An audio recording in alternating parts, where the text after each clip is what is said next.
On this Memorial Day, as our nation honors its unbroken line of fallen heroes, and I see many of them in the audience here today, our sense of patriotism is particularly strong. Because while we gather here under open skies, we know that far beyond the Organ Mountains, in the streets of Baghdad and the outskirts of Kabul, America's sons and daughters are sacrificing on our behalf, and our thoughts and prayers are with them. I speak to you today with deep humility. My grandfather marched in Patton's army, but I cannot know what it's like to walk into battle like so many of you. My grandmother worked on a bomber assembly line, but I cannot know personally what it is for a family to sacrifice like so many of yours have. I'm the father of two young girls, and I cannot imagine what it is like to lose a child. My heart breaks for the families who've lost a loved one. There are things I cannot know, but there are also things that I do know.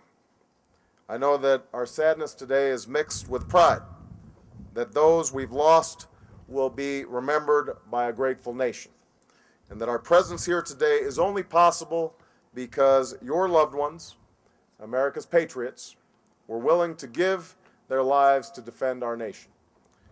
I know that while we may come from different traditions and different places and have different political beliefs, we all, every one of us, hold in reverence those who've given this country the full measure of their devotion. And I know that children in New Mexico and across this country look to your children, to your brothers and sisters, mothers and fathers and friends, to those we honor here today, as a shining example of what's best about America. Their lives are a model for us all. What led these men and women to wear their country's uniform? What is it that leads anyone to put aside their own pursuits of life's comforts, to subordinate their own sense of survival for something bigger, something greater? Many of those we honor today were so young when they were killed. They had a whole life ahead of them. Birthdays and weddings, holidays with children and grandchildren, homes and jobs and happiness of their own. And yet, at one moment or another, they felt the tug, just as generations of Americans did before them. Maybe it was a massacre in a Boston square, or a president's call to save the Union and free the slaves. Maybe it was the day of infamy that awakened a nation to a storm that had gathered in the Pacific and a madman's death march across Europe.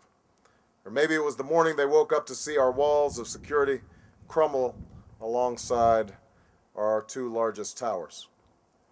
Whatever the moment was, when it came and they felt that tug, perhaps it was simply the thought of a mom or a dad or a husband or a wife or a child not yet born that made this young American think it was time to go, that made them think, I must serve so that the people I love can live in happiness and safety and in freedom.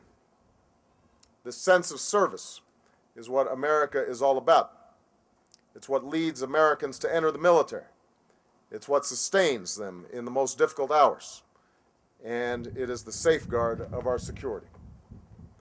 You see, America has the greatest military in the history of the world. We have the best training, the most advanced technology, the most sophisticated planning, and the most powerful weapons. And yet, in the end, though each of these things is absolutely critical, the true strength of our military lies someplace else. It lies in the spirit of America's servicemen and women. No matter whether they faced down fascism or fought for freedom in Korea and Vietnam, liberated Kuwait, or stopped ethnic cleansing in the Balkans, or served brilliantly and bravely under our flag today. No matter whether they are black or white or Hispanic or Asian or Native American, whether they come from old military families or are recent immigrants, their stories tell the same truth. It is not simply their bravery and their insistence on doing their part, whatever the cost, to make America more secure and our world more free. It's not simply an unflinching belief in our highest ideals. It's that in the thick of battle, when their very survival is threatened, America's sons and daughters aren't thinking about themselves, they're thinking about one another. They're risking everything to save not their own lives, but the lives of their fellow soldiers and sailors, airmen, and Marines. And when we lose them, in a final act of selflessness and sacrifice, we know that they died so that their brothers and sisters and our nation might live. What makes America's servicemen and women heroes is not just their sense of duty, honor, and country, it's the bigness of their hearts and the breadth of their compassion. And that is what we honor here today. Oliver Wendell Holmes once remarked that to fight out a war, you must believe something and want something with all your might. The Americans we honor today believed. Sergeant Ryan Jopek believed. Ryan was just weeks away from coming home when he volunteered for a mission to Mosul from which he would never return. His friends remember his easy smile. I remember Ryan because of the bracelet that his mother gave me that I wear every day. Next to his name it reads, "All gave some, he gave all."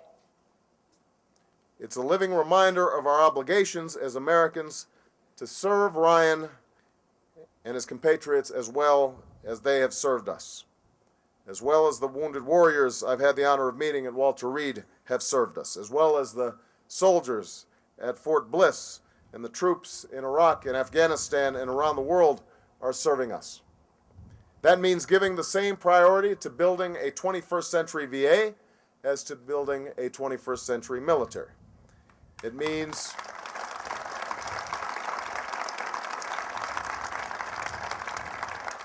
having zero tolerance for veterans sleeping on our streets. It means bringing home all our POWs and MIAs. And it means treating the graves of veterans like the hallowed ground it is and banning protests near funerals. But it also means something more. It means understanding that what Ryan and so many Americans fought and died for is not a place on a map or a certain kind of people. What they sacrificed for, what they gave all for, is a larger idea. The idea that a nation can be governed by laws, not men. That we can be equal in the eyes of the law. That we can be free to say what we want, write what we want, and worship as we please. That we can have the right to pursue our own dreams, but the obligation to help our fellow Americans pursue theirs. So, on this day of all days, let's memorialize our fallen heroes by honoring all who wear our country's uniform, and by completing their work to make sure America is more secure and our world is more free. But let's also do our part, service member and civilian alike, to live up to the idea that so many of our fellow Americans have consecrated. The idea of America. That is the essence of patriotism. That is the lesson of this solemn day. And that is the task that lies ahead. God bless you, and may God bless the United States of America.